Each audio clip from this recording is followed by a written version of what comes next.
ಓ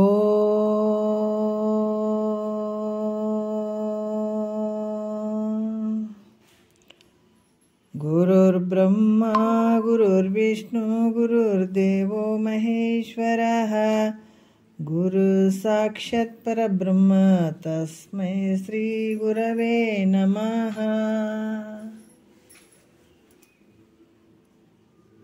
ಶ್ರೀ ಜಗದ್ಗುರು ಸಿದ್ಧಾರೂಢರ ಪಾದಕಮಲಗಳಿಗೂ, ಶ್ರೋತ್ರಿಯ ಬ್ರಹ್ಮನಿಷ್ಠ ಸದ್ಗುರು ಬಸವಾನಂದರ ಪಾದಕಮಲಗಳಿಗೂ, ಅವರ ಪ್ರತಿರೂಪದಂಥ ನಿಜಗುಣಪ್ಪನವರ ಪಾದಕಮಲಗಳಿಗೂ ನನ್ನ ದೀರ್ಘದಂಡ ಪ್ರಣಾಮಗಳನ್ನು ಸಲ್ಲಿಸುತ್ತಾ, ಎಲ್ಲ ಮಹಾತ್ಮರ ಪಾದಕಮಲಗಳಿಗೂ ನನ್ನ ದೀರ್ಘದಂಡ ಪ್ರಣಾಮಗಳನ್ನು ಸಲ್ಲಿಸುತ್ತಾ, ಮನದಲ್ಲಿ ಸ್ಮರಿಸಿಕೊಳ್ಳುತ್ತಾ, ತಮ್ಮೆಲ್ಲರಿಗೂ ವಂದಿಸುತ್ತಾ, ಇವತ್ತಿನ ಪರಮಾನುಭವದೇ 4ನೇ ಸಂಧಿ ಒಳಗೆ ಇವತ್ತಿನ ಆಧಾರದ ವಿಷಯ 14ನೆಯ ಸೂತ್ರ ನಡೆದದ. 14ನೇ ಸೂತ್ರದಲ್ಲಿ ಕೂಡ ಬಹಳ ವಿಶೇಷವಾಗಿ ಅವರು ಹೇಳ್ತಾ ಇದ್ದಾರೆ, ತನ್ನ ಭಾವವೇ ಕರ್ಮ ದೈವ ಬೋಧಾದಿ ಬೀಜಂ ನಿಜವೇನೆ ಪರಮಾತ್ಮನು ತಾನೇ ಅನ್ನುವಂಥ ವಿಚಾರಗಳನ್ನು ಹೇಳ್ತಾ ಇದ್ದಾರೆ. ತನ್ನ ಭಾವವೇ, ತನ್ನ ಇರುವಿಕೆಯೇ ಅಂದರೆ ತನ್ನ ಭಾವವೇ ಕರ್ಮ, ತನ್ನ ಭಾವವೇ ದೈವ, ತನ್ನ ಭಾವವೇ ಬೋಧ ಜ್ಞಾನ ಅನ್ನುವಂಥದ್ದು. ಅದಕ್ಕೆ ಎಲ್ಲಕ್ಕೂ ಕಾರಣವಾಗಿರುವಂಥದ್ದು ಯಾವುದಪ್ಪ ಅಂತಂದ್ರೆ ನಿನ್ನ ಇರುವಿಕೆ, ನಿನ್ನ ಸ್ವರೂಪ, ಅದೇ ನಿಜವನ್ನೇ ಪರಮಾತ್ಮನು ಅನ್ನುವಂಥ ವಿಚಾರವನ್ನು ಇಂದಿನ ವಿಚಾರದಲ್ಲಿ ಹೇಳ್ತಾ ಬಂದಿದ್ದಾರೆ. ಕರ್ಮ ಮತ್ತು ಉಪಾಸನೆ ಜ್ಞಾನದ ವಿಚಾರವನ್ನು ಇವು ಮೂರು ಕೂಡ ಇವು ನಿನ್ನ ಭಾವದಲ್ಲೇ ತೋರುವಂಥವು ಅಂತ ಹೇಳುತ್ತಾರೆ. ಅದಕ್ಕೆ ಮೂಲ ಕಾರಣ ಆಗಿರುವಂಥದ್ದು ನೀನೇ ಇರುವಂಥ ವಿಚಾರವನ್ನು ಹೇಳಿದರು. ಹಿಂದಿನ ವಿಚಾರದಲ್ಲಿ ಭಾಳಷ್ಟು ಅದ್ಭುತವಾಗಿ ಹೇಳಿದ್ದಾರೆ. ಈ ರೀತಿಯಾಗಿ ಇಲ್ಲಿ ಮತ್ತೆ ಮುಂದಿನ ವಿಚಾರದಲ್ಲಿ ಹೇಳ್ತಾರೆ, ಇಲ್ಲೆಲ್ಲ ನಿನ್ನೊಳಗೆ ತೋರ್ತಾವ. ಈ ವೇದಗಳಲ್ಲಿ ಹೇಳಿದಂಥದ್ದು ಇವೆಲ್ಲಗಳಿಂದ ನೀನು ಸಿದ್ಧನಾಗಿಲ್ಲ, ನಿನ್ನಿಂದ ಇವೆಲ್ಲ ಸಿದ್ಧ ಆಗಿದಾವ ಅಂತ ಹೇಳುವಂಥ ವಿಚಾರ ಕೂಡ ಹೇಳಿದರು ಅವರು ಇಂದಿನ ವಿಚಾರದಲ್ಲಿ. ಮತ್ತು ಇನ್ನೂ ಒಂದು ವಿಚಾರ ಹೇಳತ್ತಾರ. ಏನು ಹೇಳ್ತಾರ ಅಂತಂದ್ರೆ 4ನೆಯ ನುಡಿಯಲ್ಲಿ ಕೂಡ ಹೇಳ್ತಾರೆ, ಅರಿಯೇ ತಾನೇ ಬ್ರಹ್ಮವು ಅರಿಯದೊಡೆ ಅರ್ಪಿಸಲರಿಯನು ಅಂತದರಿಂದ ಕರ್ಮವ ತೊರೆಯೆಂಬುವುದು ಅರ್ಥವು ಆ ಶ್ರುತಿಯ ನೀನರಿದು ಓರ್ಮೆಯ ಮರೆಯದುರಿಯನ್ನು ಆತ್ಮಸುಖವಾರ್ದಿ ಅಂತ ನಿನ್ನೆ ವಿಚಾರದಲ್ಲಿ ಬಂತು ಈ ವಿಷಯ. ಇದು ಬಂದಿದೆ ನಿನ್ನೆದಲ್ಲಿ, ಸ್ವಲ್ಪ ರಿವರ್ಸ್ ಮಾಡ್ಕೊಂಡು ಹೋಗೋಣ, ರಿವಿಷನ್ ಮಾಡ್ಕೊಂಡು ಹೋಗೋಣ. ಯಾಕಂತಂದ್ರೆ ಅರಿಯೇ ತಾನೇ, ಇಲ್ಲಿ ಏನು ಹೇಳಿದ್ದಾರೆ, ಅರಿಯದ ಬ್ರಹ್ಮವನ್ನು ತಿಳಿಯಲು ಅರಿಯುವಂಥದ್ದು. ಅರಿ ಅಂದರೆ ಬ್ರಹ್ಮವನ್ನು ತಿಳಿಯುವಂಥದ್ದು ಅಂದ್ರೆ ತಾನೇ ಬ್ರಹ್ಮವು. ಯಾವಾಗ ನಿನ್ನನ್ನು ನೀ ತಿಳ್ಕೊಳ್ತಿದ್ದೆ ಅವಾಗ ನೀನೇ ಬ್ರಹ್ಮ ಇದೆಯಪ್ಪ. ಬ್ರಹ್ಮವಿತ್ ಬ್ರಹ್ಮೈವ ಭವತಿ ಅಂತ ಹೇಳ್ತಾರೆ. ಯಾಕಂದ್ರೆ ಬ್ರಹ್ಮೈವ ಭವತಿ ಅಂದರೆ ಬ್ರಹ್ಮವನ್ನು ತಿಳ್ಕೊಳಕ್ಕೆ ಹೋದತ್ತೇನಾತನಂತ ಬ್ರಹ್ಮಜ್ಞಾನಿಯೇ ಆಗ್ತಾನೆ. ಅರಿಯೇ ತಾನೇ ಬ್ರಹ್ಮವು ಅರಿಯದೊಡೆ ಅರ್ಪಿಸಲರಿಯನು. ಬ್ರಹ್ಮಾರ್ಪಣ ಅಂತ ಹೇಳುವಂಥದ್ದು ವೇದವಾಕ್ಯದ ಒಂದು ತಾತ್ಪರ್ಯ ಏನು ಹೇಳಿದಾರಪ್ಪ ಅಂದ್ರೆ ಈ ಬ್ರಹ್ಮವನ್ನು ಅರಿಯುವಂಥದ್ದು, ಅರ್ದು ಅದನ್ನು ಅರ್ಪಿಸುವಂಥದ್ದು. ಅಂದರೆ ಅರಿಯೇ ತಾನೇ ಬ್ರಹ್ಮವು. ವಿಚಾರ ಮಾಡಿ ನೋಡಿದಾಗ ನೀನೇ ಬ್ರಹ್ಮ ಇದಿ. ಅದು ಅರಿಯದೊಡೆ ಅಂದರೆ ತಿಳಿಲಾರ್ದೆ, ಅದನ್ನು ತಿಳಿಲಾರ್ದೆ ಮತ್ತು ಅರ್ಪಿಸ್ಲಿಕ್ಕೆ ಬರ್ತದೆ. ಯಾವುದಕ್ಕಂತ ಅರ್ಪಿಸ್ತಿದೆ ನೀನು? ಎಷ್ಟೇ 2 ವಿಚಾರ ಅದಾವಿಲ್ಲಿ. ಅರಿಯೋದಕ್ಕಿಂತ ಮುಂಚೆ, ಬ್ರಹ್ಮವನ್ನು ತಿಳಿಯೋದಕ್ಕಿಂತ ಮುಂಚೆ ಬ್ರಹ್ಮಾರ್ಪಣೆ ಅಂತ ಹೇಳಿದಾಗ ಆ ವಸ್ತುನೇ ಗೊತ್ತಿಲ್ಲ ಅಂದಾಗ ಯಾವುದಕ್ಕೆ ಅರ್ಪಣೆ ಮಾಡ್ತೀನಿ ನೀನು? ಒಂದು ಪ್ರಶ್ನೆ. ಇನ್ನೊಂದು ಪ್ರಶ್ನೆ ಅಂತಂದರೆ ತಾನೇ ಬ್ರಹ್ಮ. ಯಾಕಂದ್ರೆ ಸಕಲ ಪಡಿಪಾದ ವಸ್ತುಗಳು ಏನು ಅದಾವ ತೋರುವಂಥವು ಎಲ್ಲ ಬ್ರಹ್ಮಮಯನೇ ಆಗಿರುವಂಥದ್ದು. ಮಾಡುವನು ಬ್ರಹ್ಮ, ಮಾಡಿಸಿಕೊಳ್ಳುವಂಥದ್ದು ಬ್ರಹ್ಮ, ಕೊಡುವಂಥವನು ಬ್ರಹ್ಮ, ತೆಗೆದುಕೊಳ್ಳುವಂಥದ್ದು ಬ್ರಹ್ಮ, ಎಲ್ಲ ಸ್ವರೂಪನೂ ಬ್ರಹ್ಮನೇ. ತಿಳಿದ ಮೇಲೆ ಯಾರಿಗೆ ಕೊಡ್ತಿ? ತಿಳಿದ ಮೇಲೂ ಕೊಡೋಕ್ಕೆ ಬರೋಂಗಿಲ್ಲ, ತಿಳಿದೇ ಇದ್ದಾಗೂ ಅದನ್ನು ಮಾಡೋಕ್ಕೆ ಬರೋಂಗಿಲ್ಲ. ಯಾಕಂದ್ರೆ ತಿಳಿದೇ ಇದ್ದಾಗೆ ಯಾವುದಕ್ಕಂತ ನೀನು ಏನು ವಿಚಾರ ಮಾಡಿ ಕೊಡ್ತೀವಿ? ಯಾವ ಬ್ರಹ್ಮ ಅಂತ ಗೊತ್ತೇ ಇಲ್ಲ ಅಂತಂದಾಗ ಇನ್ನು ಯಾವುದಂತ ಭಾವ ಮಾಡಿಕೊಡ್ತೀವಿ? ಅದಕ್ಕೆ ಇಲ್ಲಿ ಏನು ಹೇಳ್ತಾರೆ, ತಿಳಿದ ಮೇಲೆ ಅದ್ರ ಕೊಡೋಕೆ ಬರ್ತಿದ್ದೇನೆ ಅಂದರೆ ತಿಳಿದ ಮೇಲೆ ಕೊಡೋಕೆ ಬರೋಂಗಿಲ್ಲ, ಅರ್ಥ ಮೇಲೆ. ಅದಕ್ಕೆ ಅರಿಯದೊಡೆ ಅರ್ಪಿಸಲು ಅರಿಯನು ಅಂಥದರಿಂದ ಕರ್ಮವ ತೊರಿ ಎಂಬುದು ಅರ್ಥವು. ನೋಡ್ರಿ ಎಷ್ಟು ಅದ್ಭುತವಾಗಿ ಹೇಳ್ತಾರೆ. ಅದಕ್ಕೆ ಕರ್ಮವನ್ನು ತೊರಿ ಎಂಬುದು ಅರ್ಥವು ಆ ಶ್ರುತಿ ನೀನರಿದು. ಇಲ್ಲಿ ಹೇಳುವಂಥದ್ದೇನು, ಕರ್ಮವನ್ನು ಮಾಡೋಕ್ಕೆ ಹೋಗಬೇಡ ಅನ್ನುವಂಥದ್ದೇ ಹೇಳುವಂಥದ್ದು. ಕರ್ಮದಿಂದ ಭಾಳ ದುಃಖನೇ ಐತೆ, ಅದರಿಂದ ಸುಖ ಅನ್ನುವಂಥದ್ದು ಎಲ್ಲದ ನಾವು ಹೇಳ್ತೀವಿ. ಯಾಕಂದ್ರೆ ಕರ್ಮ ಅಂತಂದಾಗ ಅಲ್ಲಿ ದುಃಖನೇ ಆಗ್ತದೆ, ಅದರಿಂದ ಸುಖ ಅನ್ಕೋತೀವಿ ನಾವು. ಭಾಳಷ್ಟು ಬಂಧಕ್ಕೆ ಗುರಿ ಆಗ್ತದೆ ಅದು. ಅದಕ್ಕೆ ಸರಿ ಕರ್ಮವನ್ನು ಮಾಡಬೇಡ ಅನ್ನುವಂಥದ್ದಕ್ಕಾಗಿ ಈ ರೀತಿ ಹೇಳಿರುವಂಥದ್ದು. ಅದಕ್ಕೆ ಆ ಶ್ರುತಿ ನೀನು ಅರಿದು ಓರ್ಮೆಯು ಮರೆಯದಿರು ಎನ್ನಾತ್ಮ ಸುಖವಾರ್ಧಿ ಅಂತ ಹೇಳ್ತಾರೆ. ಅಂದ್ರೆ ತನ್ನ ಆತ್ಮದ ಸುಖವನ್ನು ಬೆಳೆಸೋದಕ್ಕೆ ಕಾರಣ ಆದಂಥವಳೆ ಮೈತ್ರಾದೇವಿ. ಇದನ್ನು ನೀ ತಿಳ್ಕೊ. ಒಟ್ಟಿನಲ್ಲಿ ಕರ್ಮದಿಂದ ಸುಖ ಇಲ್ಲ, ದುಃಖನೇ ಐತೆ, ಅದನ್ನು ನೀನು ತಿಳ್ಕೊ. ಆ ಅರ್ಥ ಶ್ರುತಿ ಹೇಳಿದಂಥದ್ದು ಹಿಂಗೈತೆ, ಬ್ರಹ್ಮವನ್ನು ತಿಳ್ಕೊ ಅನ್ನುವಂಥದ್ದು ಅರ್ಥದಲ್ಲಿ ಹೇಳಿದಂಥದ್ದು ಅಂತ ಕೂಡ ಹೇಳಿದರು. ನಿನ್ನೆ ವಿಚಾರದಲ್ಲಿ ಬಂದು ಇವು. ಮತ್ತು ಇಲ್ಲಿ ಕೂಡ ಇನ್ನೊಂದು 5ನೇ ನುಡಿಯಲ್ಲಿ ಕೂಡ ಹೇಳ್ತಾರೆ, ಅದನ್ನೇ ಹೇಳ್ತಾರೆ ಅವರು. ಅರಿವಿಂದ ಕಲ್ಪಿಸಲು ಅರಿಯದಿರ್ದೊಡೆ ದೈವವು ಅರಿಸಿದೊಡೆ ಒಳವರೆಗೆ ಎಲ್ಲಿಯೂ ಕುರು ಹಿಡಿಯಲಿಲ್ಲ. ಆವ ತೆರೆದಿಂದಲೇ ಅರಿವೊಂದು ಪೆರತಾಗಿ ಮಿಕ್ಕ ತೋರಿಕೆಗಳುಂಟೆ. ನೋಡ್ರಿ ಅದ್ಭುತವಾಗಿ ಹೇಳ್ತಾರೆ. ಅರಿವಿಂದ ಕಲ್ಪಿಸಲು ಅರಿಯದಿರ್ದೊಡೆ. ಯಾಕಂದ್ರೆ ನಿನ್ನ ಅರಿವಿನಿಂದನೇ ಎಲ್ಲವನ್ನ ಕಲ್ಪಿತ ಆಗಿರುವಂಥದ್ದು. ನಿನ್ನೆ ವಿಚಾರಗಳು ಬಂದಿದ್ದಾವೆ. ಯಾಕಂದ್ರೆ ನಿನ್ನ ಅರಿವಿನ ಸ್ವರೂಪದ ನಿನ್ನ ಅರಿವಿನಿಂದನೇ ಇವೆಲ್ಲ ನಾವು ಬಂಗಾರ ಬೆಳ್ಳಿದಲ್ಲಿ ಕಂಚು ತಾಮ್ರ ಕಟ್ಟಿಗೆ ಹಿಂಗೆ ಇರಬೇಕು ಹಾಗೆ ಇರಬೇಕು ಅಂತೇಳ್ಬಿಟ್ಟು ದೇವತೆಗಳನ್ನು ಮೂರ್ತಿಗಳನ್ನು ಇವು ಮಾಡುವಂಥದ್ದು ತಿಳಿಯುವಂಥದ್ದು. ಅದು ಯಾವುದರಿಂದ ಅಂದರೆ ಅರಿವಿಂದೇ ಕಲ್ಪಿಸಲು ಅರಿಯದಿರ್ದೊಡೆ ದೈವ ಅರಿಸಿದೊಡೆ ಒಳವರೆಗೆ ಎಲ್ಲಿಯೂ ಕುರು ಹಿಡಿಯಲಿಲ್ಲ. ನೋಡ್ರಿ ಅದಕ್ಕೆ ಅದು ಹೆಂಗೈತೆ ಅಂತಂದ್ರೆ ನಿನ್ನ ಒಂದು ಕಲ್ಪನೆಯಿಂದನೇ ಇವೆಲ್ಲ ಕಾಣುವಂಥದ್ದು. ಅದಕ್ಕೆ ಅರಿವೇ ವಿದ್ಯಾ ದೈವ ಗುರು ಅಂತ ಬಜಿಪನೆ ಜಾಣರ ದೇವ ಅಂತ ಕೈವಲ್ಯ ಪದ್ಧತಿಯಲ್ಲಿ ಕೂಡ ಹೇಳಿದ್ದಾರೆ. ಅರಿವೇ ತಾನೆಂದು ಸದ್ಗುರು ಪೇಳಿ ತಿಳಿವನೇ ಜಾಣರ ದೇವ ಅಂತ ಹೇಳಿದಾರಲ್ಲಿ. ಅದಕ್ಕೆ ಅರಿವೇ ವಿದ್ಯಾ, ಅರಿವೇ ದೈವ, ಅರಿವೇ ಗುರು ಅಂತ ಬಜಿಪನೆ ಜಾಣರ ದೇವ ಅಂತ ಹೇಳಿದ್ದಾರೆ. ಈ ಅರಿವು ಆ ಬ್ರಹ್ಮವಿದ್ಯೆ ಅಂತಲೂ, ಅರಿವಿಗೆ ಆ ಬ್ರಹ್ಮವಿದ್ಯೆ ದೇವ್ರಂತ ಗುರು ಅಂತಲೂ ಹೇಳಿದ್ದಾರೆ. ಅದಕ್ಕೆ ಇದೇ ಅರಿವಿಗೆ ಏನು ಹೇಳಿದಾರ, ಬ್ರಹ್ಮವಿದ್ಯೆನು ಅಂತ ಹೇಳಿದಾರ, ದೇವ್ರಂತಲೂ ಹೇಳಿದಾರ, ಗುರು ಅಂತಲೂ ಹೇಳಿದಾರ. ಅದಕ್ಕೆ ಅರಿಯುವಂಥ ಅರಿವೊಂದು ಸತ್ಯ ಐತಿ ನೋಡು. ಅದರಿಂದ ಅರಿಸಿಕೊಳ್ಳುವಂಥ ಜಡ ವಸ್ತುಗಳು ಹೆಂಗದಾವ, ಕಲ್ಪಿತ ಆಗಿದಾವ. ಅರಿಸಿಕೊಳ್ಳುವಂಥವು ಯಾವುದೇ ಇರಲಿ ಅವೆಲ್ಲ ಕಲ್ಪಿತ ಆಗಿದಾವ. ಹೆಂಗ ರಜ್ಜು ಸರ್ಪ ಶುಕ್ತಿ ರಜತದಂತೆ ಅವೆಲ್ಲ ಹೆಂಗದಾವ, ಮಿಥ್ಯೆ ಆಗಿದಾವ. ಅದಕ್ಕೆ ನೀನು ಅರಿವಿನ ಸ್ವರೂಪ ಇದೆ. ರಜ್ಜು ಸರ್ಪ, ಯಾಕಂದರೆ ಸರ್ಪ ರಜ್ಜುವಿನಲ್ಲಿ ತೋರಿದಂಥ ಒಂದು ಸರ್ಪ ಅದು ಮಿಥ್ಯೆ ಐತೆ. ಶುಕ್ತಿ ರಜತದಂತೆ ಇವು ಹೆಂಗದಾವ, ಮಿಥ್ಯದಿಂದ ಕೂಡಿದಾವ. ಅದರಿಂದ ನೀನು ಹೆಂಗಿದೆ, ಅರುರೂಪನಾದಂಥ ತನಗಿಂತ ಬೇರೆ ಯಾವುದು ಇಲ್ಲ ಜಗತ್ತಿನ. ಏನು ಹುಡುಕ್ಲಿಕ್ಕೆ ಎಲ್ಲಿ ಹೋಗೋಕ್ಕಾಗ್ತದೆ ಹೇಳ್ರಿ. ಅದಕ್ಕಾಗಲೇ ಇಲ್ಲಿ ಕೂಡ ಎಲ್ಲ ದೇವರುಗಳು ಅರಿವಿನಿಂದಲೇ ಕಲ್ಪಿಸಲ್ಪಡ್ತಾವ. ಅರಿವೊಂದಿಲ್ದಿದ್ರೆ ಒಳಗಾಗಲಿ ಹೊರಗಾಗಲಿ ದೇವರನ್ನು ಅಂತ ನುಡಿಯೇ ಹೊರಗೆ ಬಳ್ತಿರ್ಲಿಲ್ಲ. ನೋಡ್ರಿ ಎಷ್ಟು ಅದ್ಭುತವಾಗಿ ಹೇಳ್ತಾರೆ. ಅರಿವಿಂದನೇ ಇಷ್ಟೆಲ್ಲ ನಡೆದಂಥದ್ದು ಅಲ್ಲ. ಅರಿವಿನಿಂದನೇ ದೇವರು ದೇನ್ರು ಅಂತೇಳಿ ಇದೆಲ್ಲ ಮಾಡ್ತಾನೆ. ಒಂದು ಅರಿವು ಒಂದಿರಲಿಲ್ಲ ಅಂತಂದ್ರೆ ಒಳಗನ ನೋಡ್ರಿ ಹೊರಗಾರ ನೋಡ್ರಿ ದೇವ್ರಂತ ನುಡಿ ಹೊರಗ ಬೀಳ್ತಿರ್ಲಿಲ್ಲ. ಅದಕ್ಕೆ ಅರಿವಿನಿಂದಲೇ ದೈವತ್ವ ಸಿದ್ಧಿ ಆಯಿತು ಹೊರತಾಗಿ ದೇವರಿಂದ ಅರಿವಾಗಿಲ್ಲ. ಎಷ್ಟು ಅದ್ಭುತವಾಗಿ ಹೇಳ್ತಾರೆ. ಭಾಳ ವಿಚಾರ ಮಾಡ್ಬೇಕಾದಂಥದ್ದು ನೋಡ್ರಿ ಇವೆಲ್ಲ. ಅದು ಅರಿವಿನಿಂದನೇ ಅರಿವಿನಿಂದನೇ ದೇವ್ರು ಸಿದ್ಧ ಆಗಿದೆ ಹೊರತಾಗಿ ದೇವರಿಂದ ಅರಿವು ಸಿದ್ಧ ಆಗಿಲ್ಲ. ಅದರಿಂದ ಇಲ್ಲಿ ಕೂಡ ನಿಜಗೊಂಡ್ರೆ ಭಾಳ ಚಂದ ಹೇಳಿದಾರೆ, ಅದ್ಭುತವಾಗಿ ಹೇಳ್ತಾರೆ ಅವರು. ಇಂಥ ದೃಕ್ರೂಪನಾದ ಅರಿವೇ ತಾನು, ಯಾಕಂದರೆ ಎಲ್ಲವನ್ನು ಅರಿಯುವಂಥವು ನೀನು. ಭಾಳ ಭಾಳ ಅದ್ಭುತ ನೋಡ್ರಿ, ಎಲ್ಲ ಹೆಂಗೆ ಶಕ್ತಿ ತೊಗೊಂಡು ಬಂದದೆ ಇದು.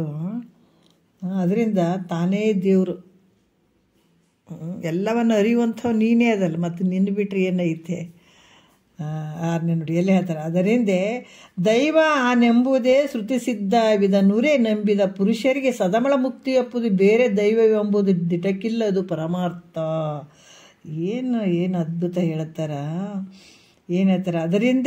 ಅದರಿಂದ ಆ ಕಾರಣದಿಂದ ದೈವವು ಅಂದರೆ ದೇವರು ನಾನೆಂಬುದೇ ಶ್ರುತಿಸಿದ್ಧ, ಶ್ರುತಿಯ ಸಮ್ಮತ, ನಾನೇ ದೇವರಿದ್ದೀನಿ. ಅರಿವಿನ ಸ್ವರೂಪ ನಾನನ್ನುವಂಥದ್ದು ಯಾವುದು, ಚೈತನ್ಯ ರೂಪವಾಗಿರುವಂಥ ನಾನು ಅನ್ನೋವಂಥದ್ದು. ಅದಕ್ಕೆ ಇಲ್ಲೇನು ಹೇಳ್ತಾರೆ, ಅದರಿಂದ ದೈವ ಆನೆಂಬುದೇ ಶ್ರುತಿಸಿದ್ಧ, ನಾನೇ ದೇವರು ಅಂತ ಅಂದ್ಕೊಳ್ಳೋದು ಶ್ರುತಿಸಿದ್ಧ, ಶ್ರುತಿಯಲ್ಲಿ ಹೇಳಿದಂಥ ವಿಚಾರವನ್ನು. ಅದಕ್ಕೆ ತನ್ನನ್ನು ಬಿಟ್ಟು ಜಗತ್ತಿನಲ್ಲಿ ಅರಿಯುವಂಥ ವಸ್ತು ಐತೇನೆ, ಏನಾದರೂ ಐತೇನೆ?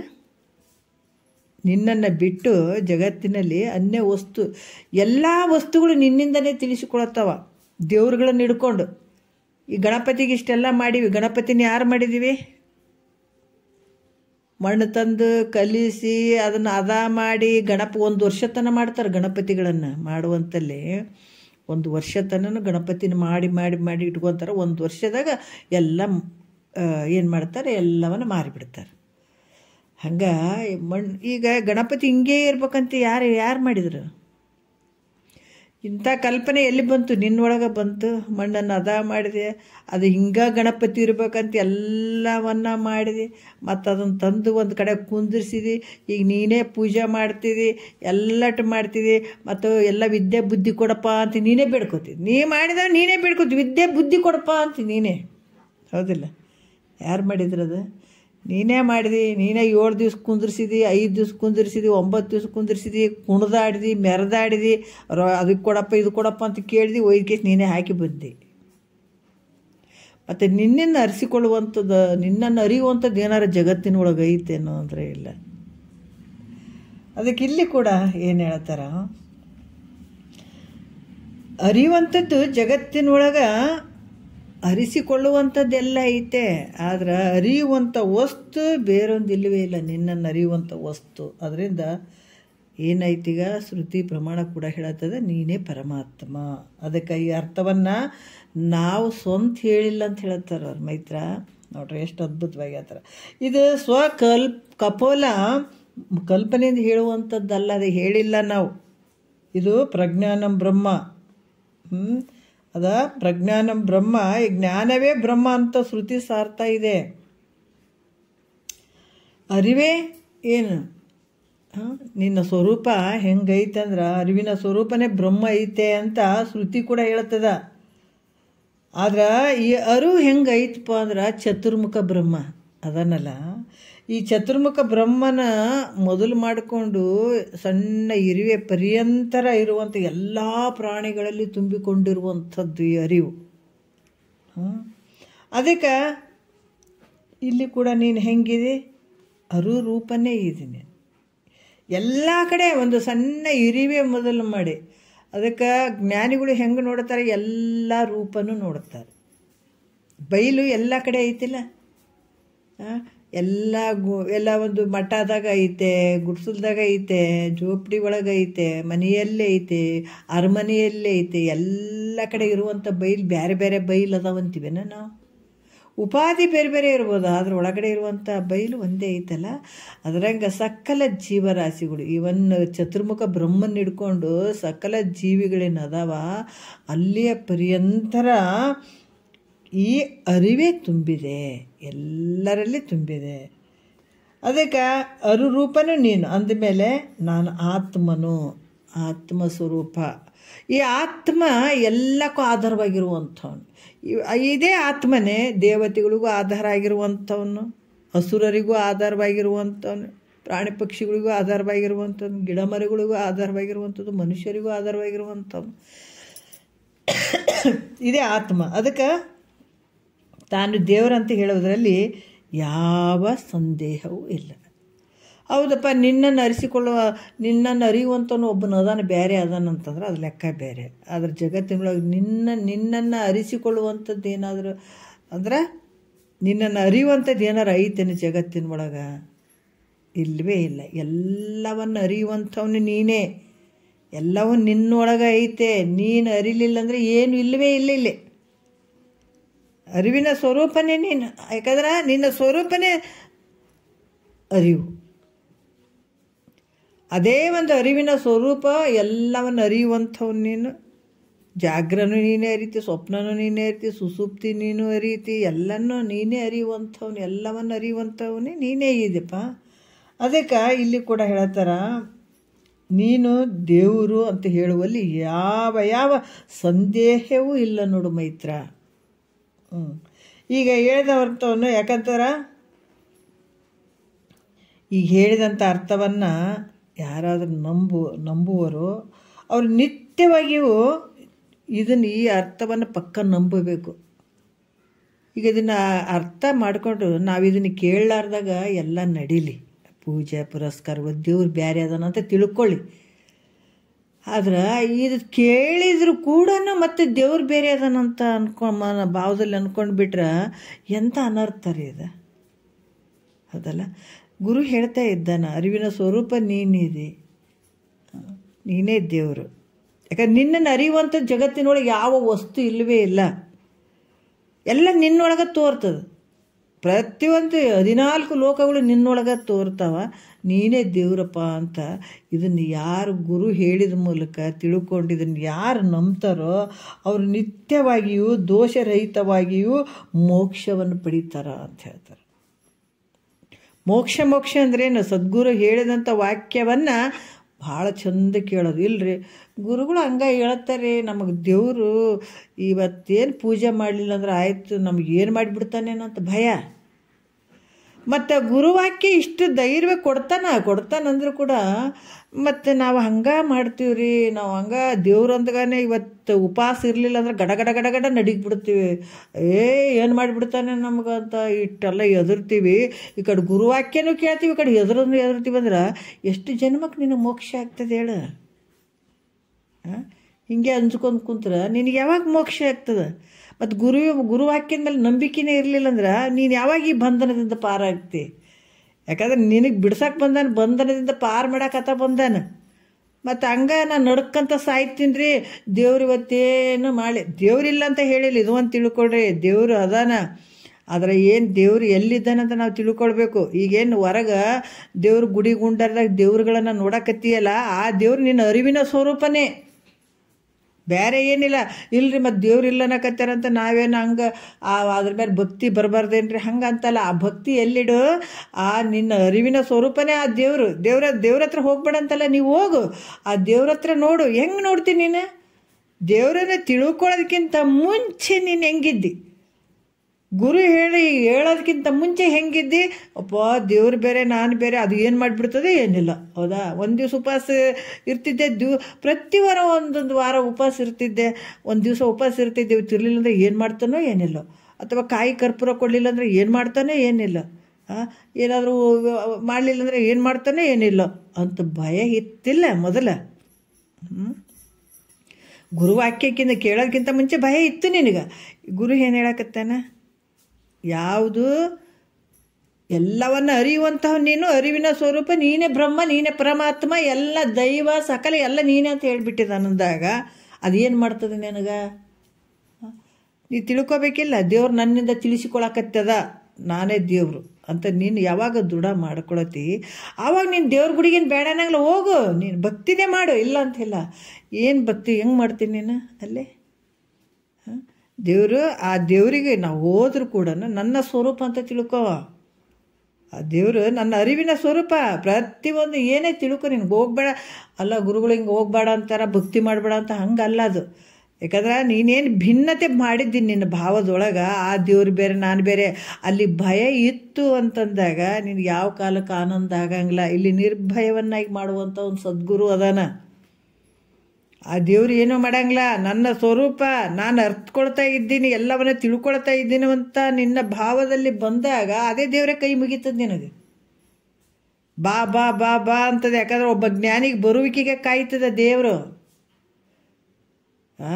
ಒಬ್ಬ ಜ್ಞಾನಿ ಬರಲಿ ಬರಲಿ ಅಂತ ಕಾಯ್ತದದು. ಅದಕ್ಕೆ ಇವತ್ತು ಮಹಾತ್ಮರು ಯಾಕೆ ಅಲ್ಲೆಲ್ಲಿ ತಿರುಗಾಡ್ತಾರಂದ್ರೆ ಅವ್ರು ಬರೀ ಕೈ ಹಿಂಗೆ ನೋಡ್ರಿ ಲಿಂಗಗಳಿಗೆ ಅದಕ್ಕೆಲ್ಲ ಹಿಂಗೆ ಕೈ ಇಟ್ಟರೆ ಸಾಕು, ಆ ಶಕ್ತಿ ಬರ್ತದೆ ಅಲ್ಲಿಗೆ.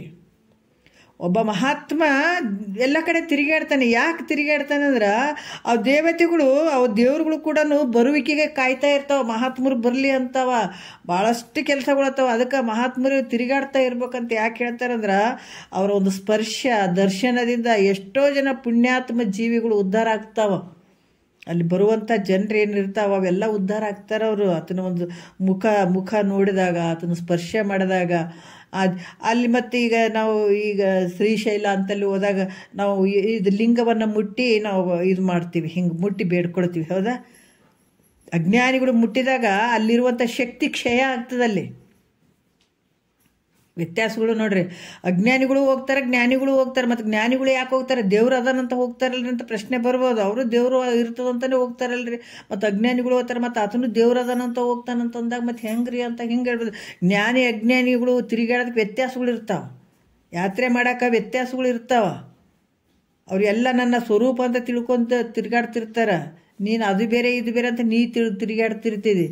ಅಲ್ಲಿ ಹೋಗಿ ಯಾವಾಗ ಆ ದೇವರು ಸ್ಪರ್ಶ ಮಾಡೋದಂಥದ್ದು, ಮೂರ್ತಿ ಸ್ಪರ್ಶ ಮಾಡೋದಂಥದ್ದಾಗಿರ್ಬೋದು, ಆ ಲಿಂಗವನ್ನು ಸ್ಪರ್ಶ ಮಾಡುವಂಥದ್ದಾಗಿರ್ಬೋದು, ಅಜ್ಞಾನಿಗಳು ಎಲ್ಲರೂ ಅದನ್ನು ಸ್ಪರ್ಶ ಮಾಡೋದ್ರಿಂದ ಅದರಲ್ಲಿರುವಂಥ ಶಕ್ತಿ ಕುಂದುತ್ತದೆ.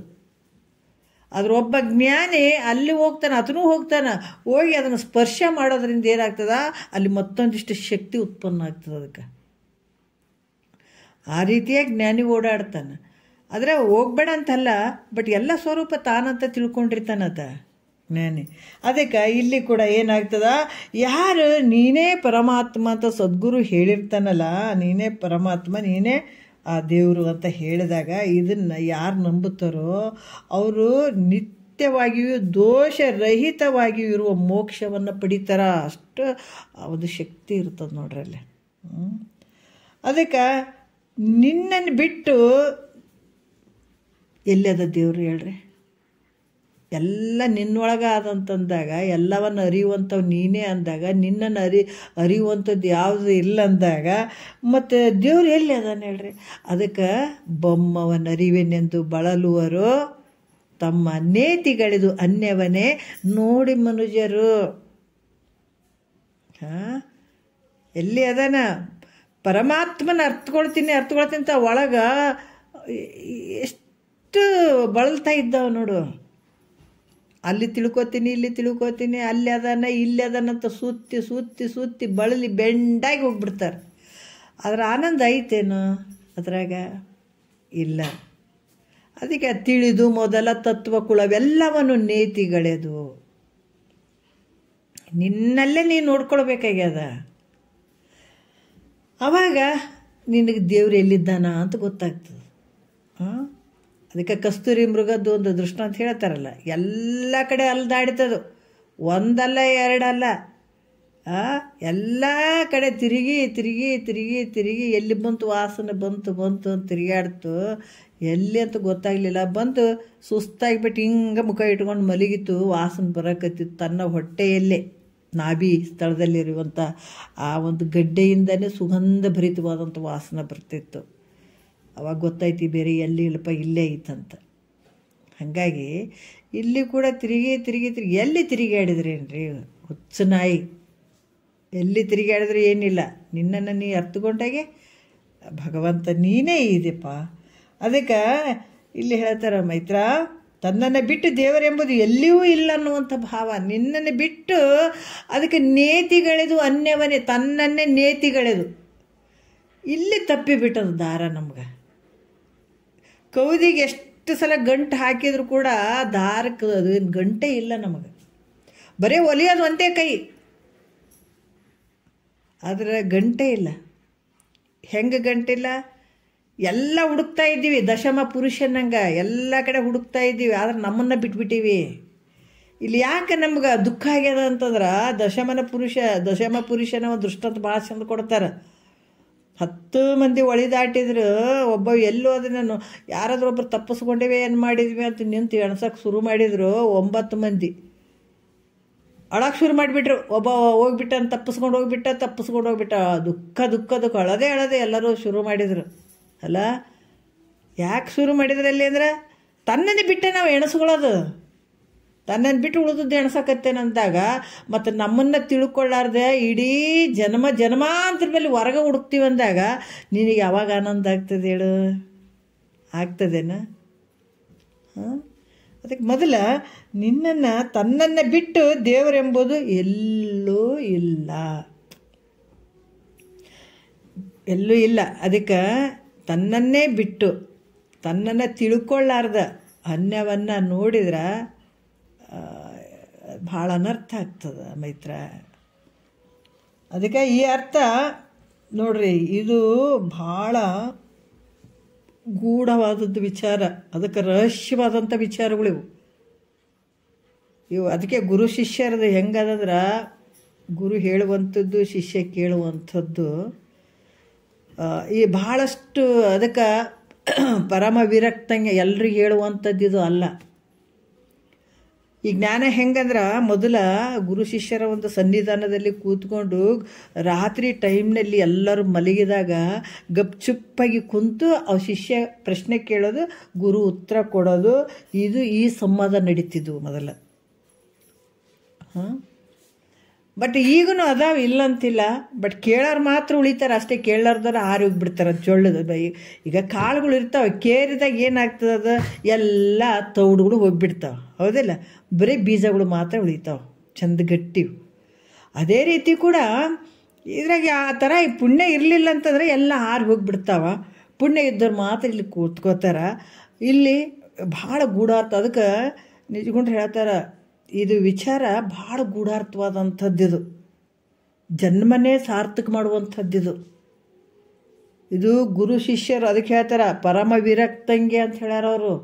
ಶಿಕ್ಷಕರಿಗೆ ವೈರಾಗ್ಯ ಇಲ್ಲ, ಸಂಸಾರ ಮಾಡಿ ಭಾಳ ರುಚಿ ಅದ, ಸುಮ್ಮ ಕಾಟಾಚಾರ ಕೇಳ್ತೀವಿ ಅಂದ್ರೆ ಅಂಥವ್ಕೆ ಯಾಕೆ ಕೇಳಕ್ಕೆ ಹೋಗ್ತೀನಿ ನೀನು?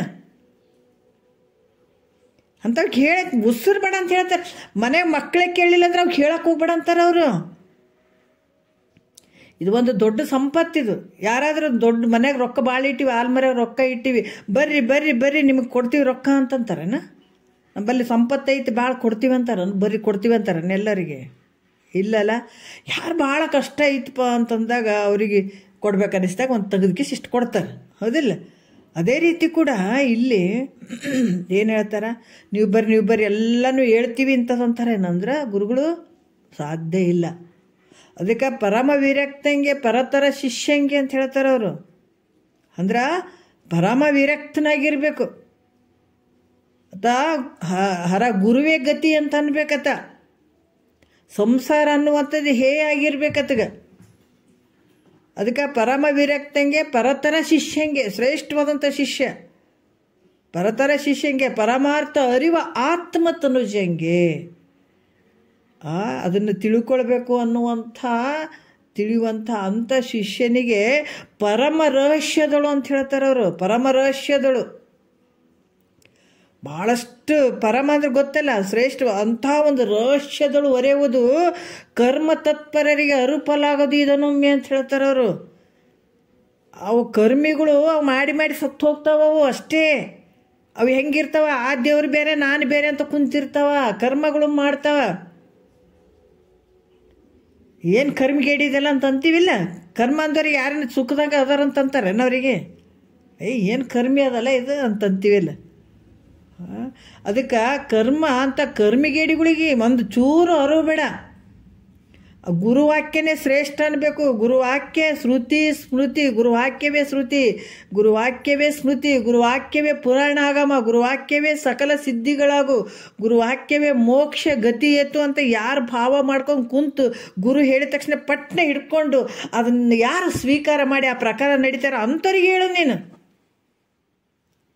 ಮತ್ತೆ ಗುರು ಹೇಳ್ತಾರಂದ್ರೂ ಕೂಡ ಇಲ್ರಿ ನಾ ದೇವ್ರು ಬೇರೆ ಅದನ್ನು ನಾನು ನೀ ಎಷ್ಟು ಸಲ ಕೇಳಪ್ಪ, ನಿಂದು ಬಂಡವಾಳ ಗೊತ್ತೇ ಆಗಿಬಿಡ್ತದ ಅಂತಾರೆ ಅವರು.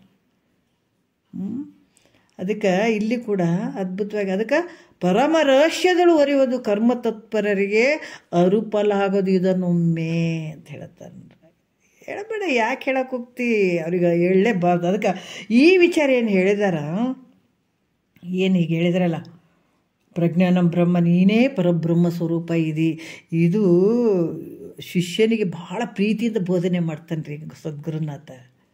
ಹೆದರ್ಬೇಡ, ಜಗತ್ತಿನೊಳಗೆ ನಿನ್ನನ್ನು ತಿಳಿಯುವಂಥ ವಸ್ತು ಯಾವಿಲ್ಲ, ನೀನೇ ಎಲ್ಲವನ್ನ ತಿಳ್ಕೊಳ್ತಿ. ಅದಕ್ಕೆ ನೀನೇ ಪರಮಾತ್ಮ ನೋಡು, ನೀನು ಪರಬ್ರಹ್ಮ ಸ್ವರೂಪನೇ ಅಂಜಬೇಡ, ಯಾವುದಕ್ಕೆ ಅಂಜಬೇಡ, ನೀನು ಭಾಳ ದೊಡ್ಡ ಶಕ್ತಿವಂತನೇ ಇದೀಪ. ನೋಡ್ರಿ ಎಷ್ಟು ಅದ್ಭುತವಾಗಿ ಹೇಳ್ತಾರೆ. ಈ ರೀತಿ ನೀ ತಿಳ್ಕೊಂಡಾಗ ನಿನಗೆ ಮೋಕ್ಷ ಅಂದ್ರೆ ಆನಂದ ಐತಪ್ಪ. ಇದು ನೋಡ್ರಿ ಮೈತ್ರದೇವಿ ಎಷ್ಟು ಚಂದ ಹೇಳ್ತಾರೆ, ಇದು ಆನಂದ ಐತಿ ಮೈತ್ರ. ಇದನ್ನು ಯಾರು ನಂಬುತ್ತಾರ ಅಂತ ಹೇಳ್ತಾರೆ ಅವರು. ನೋಡ್ರಿ